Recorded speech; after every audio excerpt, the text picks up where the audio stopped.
بسم الله الرحمن الرحيم. الحمد لله رب العالمين. الحمد لله التواب الرحيم الحليم العليم. أحمد ربي وأشكره على فضله العميم، وأشهد أن لا إله إلا الله العلي العظيم،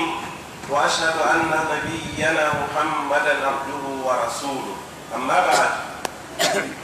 فاتقوا الله معشر المسلمين حق التقوى، فتقوى الله الجليل عدة لكل شدة، وحصن أمين لمن دخل، وجنة من عذاب الله. واعلموا عباد الله أن ربكم خلق بني آدم معرضا للخطيئات، معرضا للتقصير في الواجبات، فضاعف له الحسنات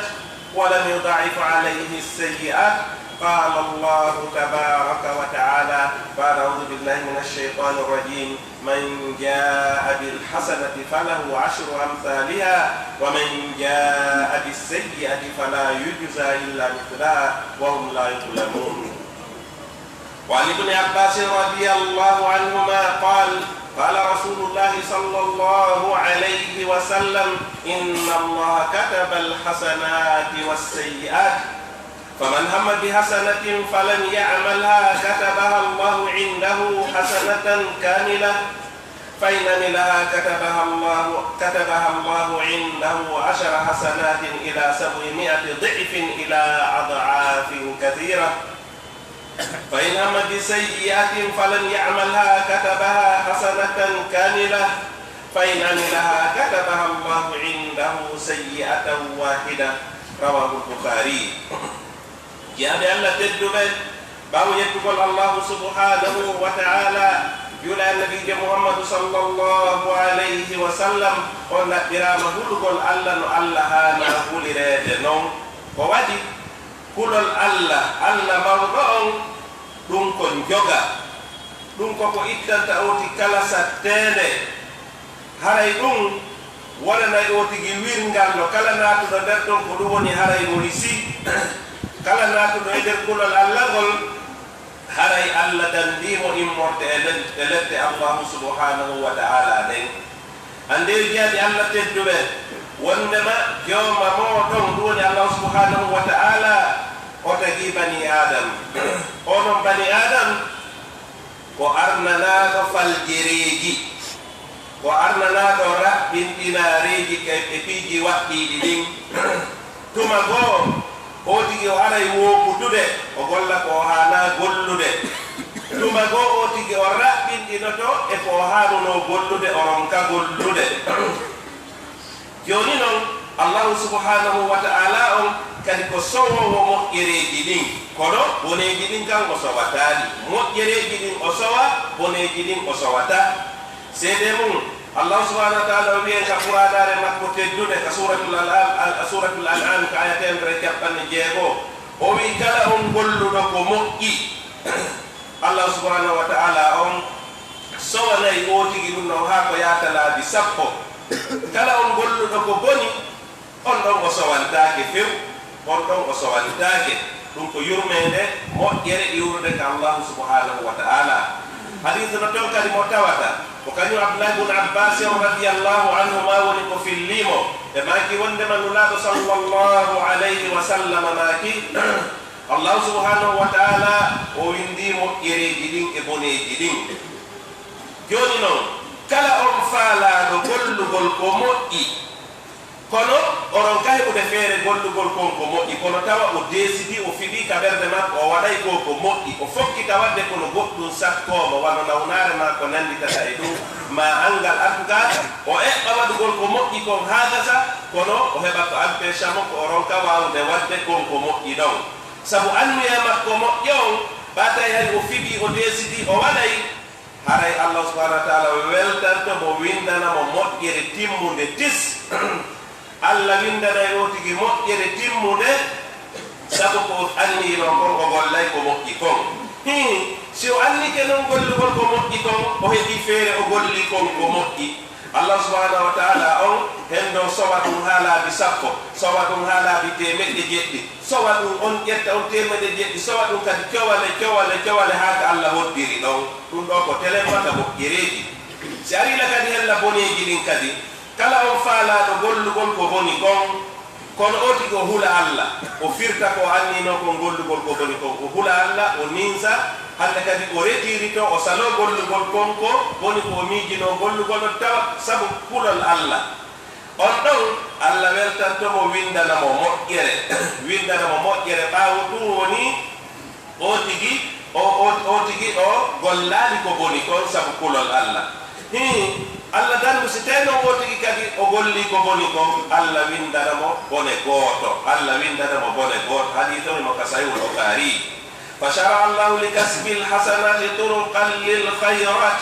وفرائد مكفرات للسيئات رافعة للدرجات عن ابي هريرة رضي الله عنه عن رسول الله صلى الله عليه وسلم قال الصلوات الخمس والجمعة إلى الجمعة ورمضان إلى رمضان مكفرات لما بينهن إذا اجتنبت الكبائر رواه مسلم haray musiɓɓe dube haray Allah subhanahu wa ta'ala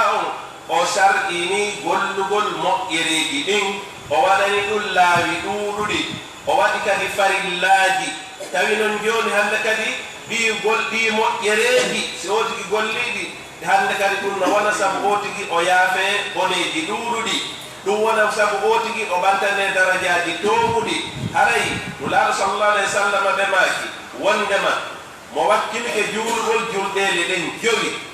o tigi o juula wagutuji ɗin jowi e hoore ɗum kadi o tigi o wakkilo o juula kadi juma on o hoora kadi lewru suumaye ndun si tawi o tigi wakkili ke e ɗi ɗum wonay sabu o tigi yaafanede boneji ɗuuɗuɗi to sooki si tawi o tigi renike gollugol boneji jani ɗin si tawi o tigi renike e jani ɗin hande kadi ɗi wagutuji o juulugol juma horugol suumaye ɗum wonay sabu o yaafe togosi ɗi o woni wadde ɗuuɗuɗi harayi kañum hadise no toon kadi mo tawata ko Abu Dharrin radiyallahu anhu woni ko fillimo qal qultu ya rasulallah ayu lamali afdal qal al imanu billah wal jihadu fi sabili qultu ay الرقاب أفضل قال أنفسها عند أهلها وأكثرها ثمنا قلت فإن لم أفعل قال تعين صانعا أو تصنع لأخرك قلت يا رسول الله أرأيت إن ضعفت عن بعد العمل قال تكف شرك عن الناس فإنها صدقة منك على نفسك رواه البخاري ومسلم على يوم سكتت حديث تون كان كتاوتا كو ابو ذر رضي الله عنه في الليمو وماكي وميلاندي نولا صلى الله عليه وسلم من نينن نولا غولleji din fo ko wonno buri modjude be baaki nula do jaari maaki ko gomdin gol Allah wala jihadi fi bantugol lawol kanko Allah subhanahu wa ta'ala gol woni hande kadi non kadi e jawle ɗen kadi ko wonno ɓuri moƴƴude ittugol sadaka ɓe maade ko ɓuri mbaɗde valeur kon ko moƴƴi kon ko tawata kon haray weltinayi okkaɗo on ko tawata kon ɓe maaki waktara samana ko ɓuri marde tawata ko ɓuri kon marde coggu wo yettimi wo si tawi ɗum heɓaali feere ɗum ɗon ɓe maaki wallitoɗa gollowo sa tawi goɗɗo no gollude golle ɗiɗa wawi wallitade o tigi gollugol ɗen golle wallitoɗaɗe wallitoɗa o tigi ɗen golle a heɓay baraji ɓe maaki kadi ma ɗum awa wallitoɗa lo'uɗo ma ɗum wallitoɗa lo'uɗo kala lo'uɗo sa heɓi feere wallitagolmo ɗum noon kadi haray ko noone kadi e ka heɓirta kadi baraji ko moolana on tuma woni non nulaaɗo si tawi noon woni non jooni mi loyi taw hannde kadi golleji goono to mi wawataɗi gollude ɓe maakita kuffa charraka aninnas hannde kadi boneji ma ɗin sakkoɗaɗi etoɗa hara ɗi hewtali yimɓe ɓen hara lorraali hannde kadi etoɗa hara a wonaali lorrowo tawa a lorrirtaɗe ngalma a lorrirta junngoma a lorrirta sabuji ma a lorrirta hay hunde hannde kadi etoɗa wona nafowo hara a wonaali lorrowo e maaki haray so tawi a waɗi ɗum ya an ɗum ɗo wontante sadaka ɗum ɗo wontante sadaka يقين الله صلى الله عليه وسلم بماكي لا تحقرن من المعروف شيئا ولو أن تلقى أخاك بوجه طليق رواه مسلم تايوي هاي هونde e moƴƴere nulaɗo ma ki tayawi to hay hunde e moƴƴere hay siko nde yiidirta e musidɗo ma o wondude e yeeso hen dingo julɗon e julɗon sino yiidude koyo taw hara kala hino welti ko tawata kon Allah tagiɓe waɗiɓe fof julɓe selliniɓe ha ɓe wawi yiidude ɗum ko hunde laɓade noon nde Allah hana jarnede o weltane jonnon o tigi o moosa o holla wondema julɗo musidɗo makko e nele himo welti ko yiidi kon e makko ɗum ko hunde laɓade noon haray yo en andu neɗɗo on si woni o ñaami ñaamete ma o yarimu jaram haray yo andu si o tigi jarni Allah e ɗum o yetti Allah Allah weltantomo inna allaha la yarda ani l abdi an yakula al akla fayahmaduhu alayha aw yashraba alsharba fayahmaduhu alayha rawahu muslim وكما شرع الله كثرة أبواب الخير وأسباب الحسنات سد أبواب الشرور والمحرمات وحرم وسائل المعاصي والسيئات ليثقل ميزان البر والخير ويخف ميزان الإثم والشر فيكون العبد من الفائزين المفلحين يوين أنه لون كذي ونريد الله سبحانه وتعالى وشرعيني ودم بدور المرت إلهي مؤيري دين وودي كذي سبب دور ديك مؤيري هورتا ونلون كذي وفرمي كذي أمبي دم بدا كذي بني دين كذي بن دم بدا كذي هرمو دين هاي ekala o harmini kadi kala sabuji kadi hewtinayi din kadi e ko harmi e kala sabuji hewtinayɗi ɗin e ko boni ɗum ɗon fof Allah subhanahu wa ta'ala o harbini ɗum ɗon ɗum fof ko fii honɗum ko fii ñande tawata jiyaɗon no peesano yeede hakkude moƴƴi e boɗɗi nde boɗɗi e moƴƴi nde no peesidiroye yo taw hara moƴƴi o tigi ɗin no ɗuuɗi ɓuri boneji ɗin yo taw hara moƴƴereji o tigi ɗin peesa e boneji makko ɗin haray si tawi ɗum si ɗum woniri noon neɗɗo o jeyete e malaɓe ɓen wotigi jeyete eɓe Allah weltori ɓen wotigi jeyete e naatoɓe aljanna ɓen yo Allah waɗu en jeyaɓe e maɓɓe وعن ابي هريره رضي الله عنه قال سمعت رسول الله صلى الله عليه وسلم يقول ما نهيتكم عنه فاجتنبوه وما امرتكم به فاتوا منه ما استطعتم رواه البخاري وجماع الخير وملاك الأمر وسبب السعادة التوبة إلى الله قال الله تبارك وتعالى وتوبوا إلى الله جميعا أيها المؤمنون لعلكم تفلحون هرأي أنه فإن أبو هريرة رضي الله عنه بماكي فننين الله صلى الله عليه وسلم هنا ماكا كلكم هديهم وقتتهم فيو كلكم هديهم كنفو وقتتهم نا وقتتهم قطن ولا قطن komi haɗi on kon portide ɗum ɗon kala ɗon komi yanniri on ittiri ko wawɗon kon fof waɗe ittiri ko wawɗon kon fof immane ittiri ko wawɗon kon fof e muɗum huwe ndaaru koɓe haɗi kon ko tertagol fof koɓe yamiri kon ndaaru kala ittiri ko wawɗa ko fof huu amma noon si ari toon yaltude toon ko tawata ɗum ɗon a wawata aray ɗum ɗon la yukallifu llahu nafsan illa wusaha yo en andi o musidɓe tedduɓe haray sabu malangal sabu moƴƴereji ɗin ko wonta no jeeya e ko wonta sabu moƴƴereji ɗin e sabu maleede tuubugol laɓɓina ruttoka allahu subhanahu wa ta'ala seyde mum allah subhanahu wa ta'ala wiyata suratu nur o wi on fof moɗon tuube ruttoɗon ka allah kono yogom nin ɓe ɓelaje on malete e yo jaga tuububuye on wonay sabu malore nden tuububuye on wonay sabu malore nden neɗɗo si tuubi o laɓɓini o ruttike ka Allah ɗum wonay sabu Allah weltanomo ha o tigi o jeeye e malaɓe ɓen ومعنى التوبة يا عباد الله هي الرجوع إلى الله والإنابة إليه من فعل المحرم والإثم أو من ترك واجب أو تقصير فيه بصدق القلب وندم على ما كان وتوبة النصوح يحفظ الله بها الأعمال الصالحة التي فعلها العبد ويكفر الله بها المعاصي التي وقعت ويدفع الله بها العقوبات النازلة والآتية والتوبة واجبة على كل أحد من المسلمين، فالواقع في كبيرة تجب عليه التوبة لئلا يبغته الموت وهو على المعصية، والواقع في صغيرة تجب عليه التوبة لأن الإصرار على الصغيرة يكون من كبائر الذنوب، والمؤدي للواجبات التارك للمحرمات تجب عليه التوبة لقوله صلى الله عليه وسلم: يا أيها الناس توبوا إلى الله واستغفروه فإني أتوب في اليوم 100 مرة. رواه مسلم. أريكم يجي أن توبوا بيه لا بد julɗo si tuubi tuububuye laaɓuɗo allah weltan otiki haaji waɗa on sabu noon tuububuye reena hiwa ayna dendangal golleji moƴƴuɗi otigi ɗin. on tuububuye laaɓuɗo wona sabu otigi o yaafane bakkatuji ɗin. haray tuububuye no waɗɗigoye dendangal julɓe ɓe fof na oma en fof meɗen no waɗɗi en tuubugol ruttoga allah en fof meɗen. haray tawɗo hino golli bone mawɗo no waɗɗi woti nde o tuubata o rutto ga allah fiwata men nde jiɗotigi tawa hino e nder on bone ɗon. wonno kadi wadde tosokiɗin on kadi no waɗɗimo tuubugo rutto ga allah sabuna duumagol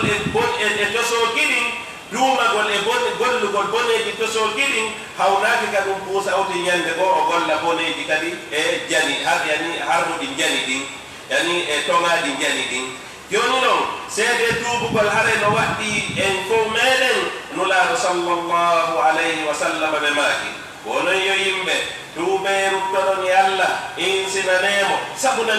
min nulaaɗo miɗo tuuba mi rutto ka allah ñande o ñande laabi temedere. joni no nulaaɗo sallah sallam ñande o ñande tuubay. joni noon kamɓe koɓe masumun ko wano noon kadi nulaaɓe annabaɓe hedditiɓe ɓe fof maɓɓe koɓe tuuboɓe koɓe wonnoɓe tuubude ruttoka allah. joni noon enen en kan en itti e sikke hara yo musidɓe tedduɓe tuubugol ɗum ko dambugal moolanagal ngal moƴƴereji heɓorta. ɗum ko golle ɗe tawata allah hino weltori ko waɗi si tawi jiyaɗo on kala faljere nde o waɗi kala bonnere nde o waɗi kala bone mo o waɗi si tawi o tigi o tuubi fi mayre o ruttike ka allah o laɓɓini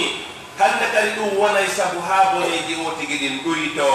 ɗum wonay sabu ha moƴƴereji o tigi ɗin towa ɗum wona sabu moƴƴereji o tigi ɗin duula. allah subhanahu wa taala mo wi: walladina la yad'una ma'a allahi ilahan akhar wala yaqtuluna an-nafsa allati harrama allahu illa bilhaqqi wala yaznun ومن يفعل ذلك يلقى أثاما يضاعف له العذاب يوم القيامة ويخلد فيه مهانا إلا من تاب وآمن وعمل عملا صالحا فأولئك يبدل الله سيئاتهم حسنات وكان الله غفورا رحيما. هذا مسكت بداية آية هولي ولما نحن سأفكتك كبوني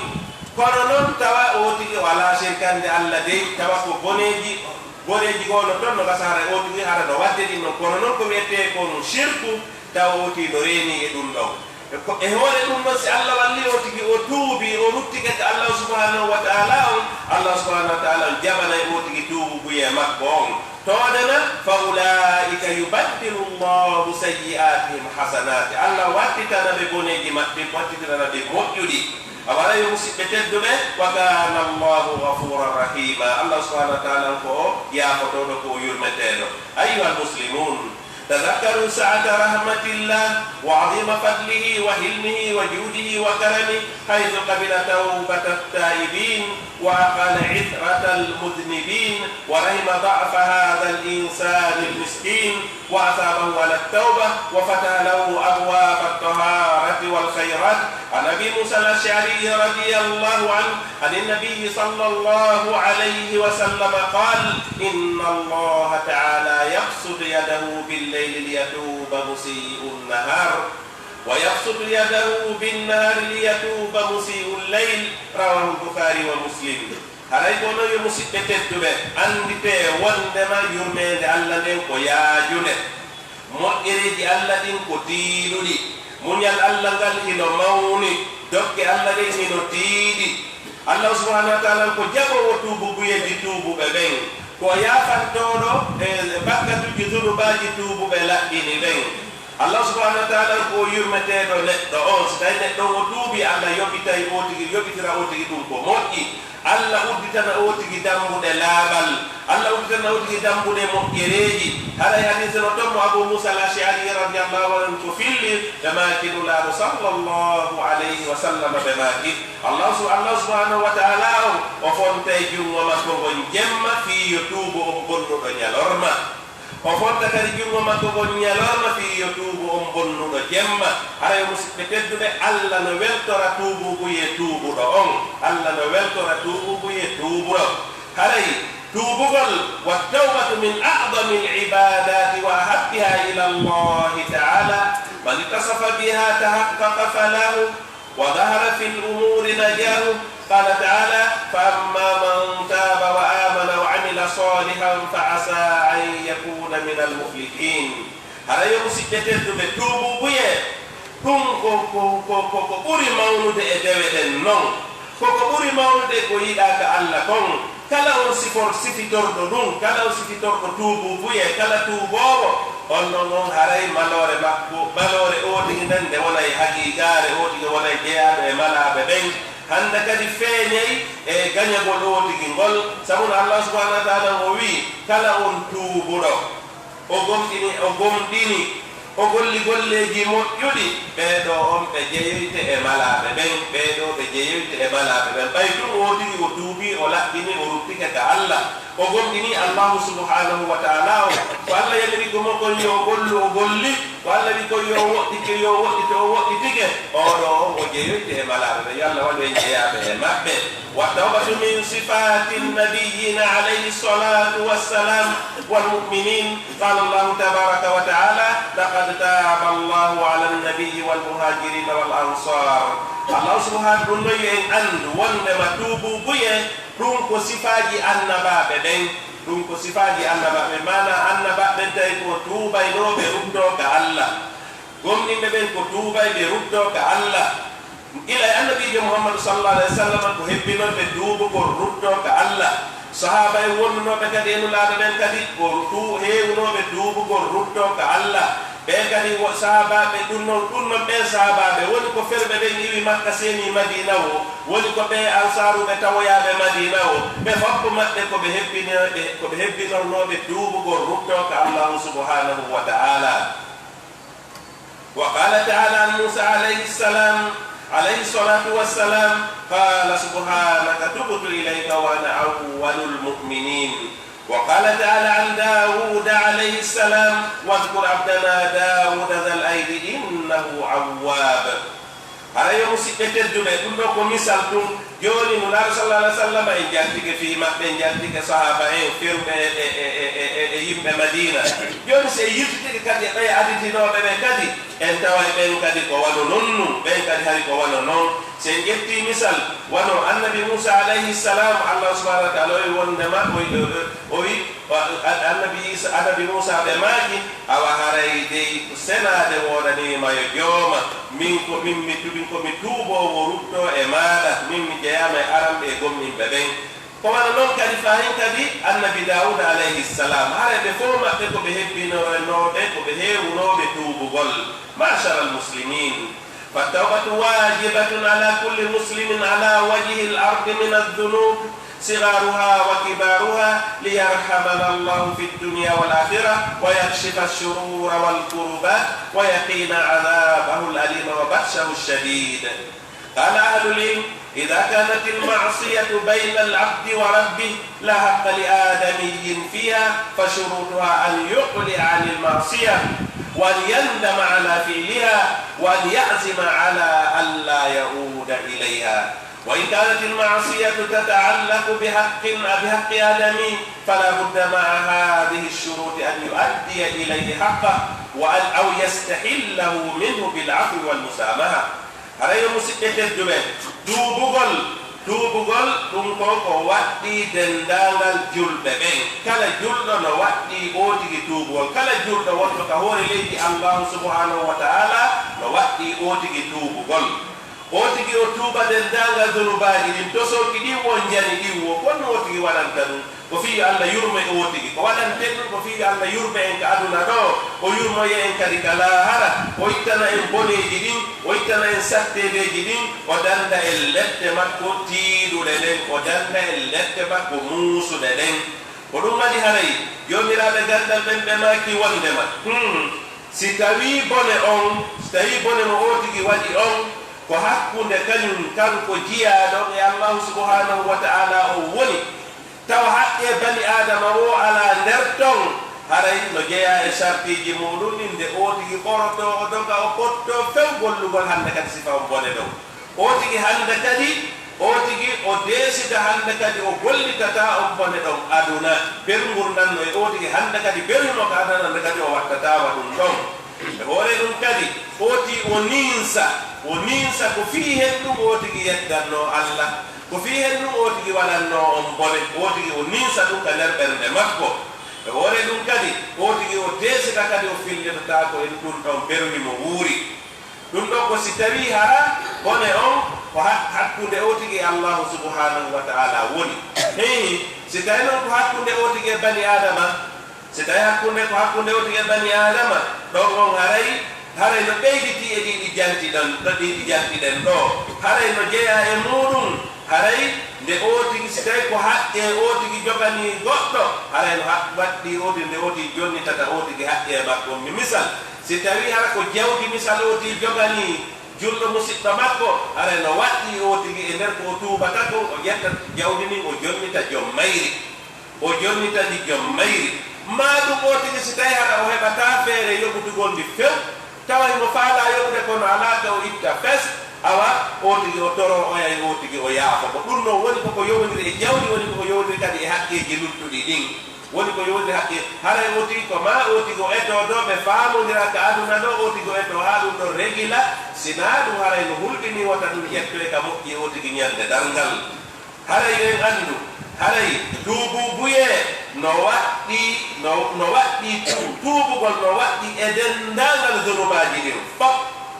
si tawi otigi nolle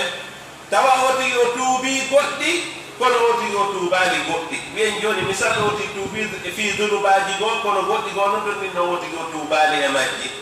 wa tawbatu min jamii dunubi wajiba wa in taba min badi dunubi sahhat tawbatuhu min dhalika dhanb وبقي عليه ما لم يتوب منه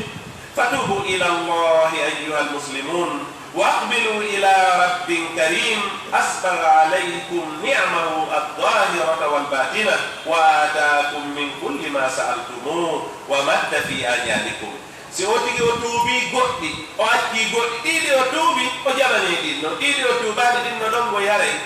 joni noon woliyede tuubugol fi goɗɗi acca ɗon goɗɗi haray ɗum yotigi tuubu fam wota otigi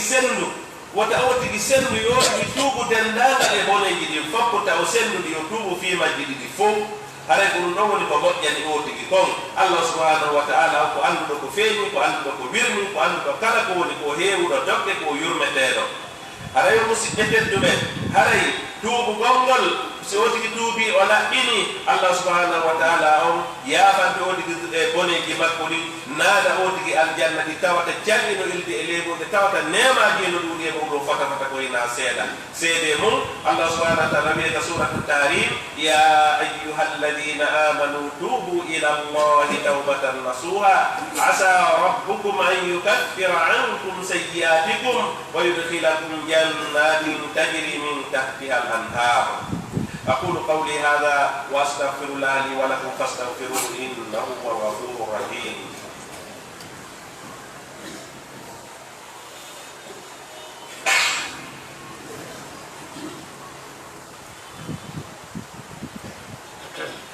الحمد لله رب العالمين والصلاة والسلام على أشرف المرسلين سيدنا محمد صلى الله عليه وسلم عباد الله اتقوا الله تبارك وتعالى لقد وهب الله لكم الآجال ومكنكم من صالح الأعمال لتجعلوها وسيلة إلى مرضاة ربكم ذي العزة والجلال فبالعمل الصالح يتقرب العباد وبه يتطهر القلوب من الغي والفساد يا الله تدبه باو يدغل الله سبحانه وتعالى يولين الله صلى الله عليه وسلم ولا قيامه ولا الله سبحانه وتعالى الله أكيو مؤجرجي هيودي وفنتي لجمون قيو ونونني قل لجي مولا نادي نندو فوق في يونو سبولا يا الله سبحانه وتعالى هري قل مؤجرين وقل مؤجر باتورتا الله سبحانه وتعالى هري قل مؤجر باتورتا الله سبحانه وتعالى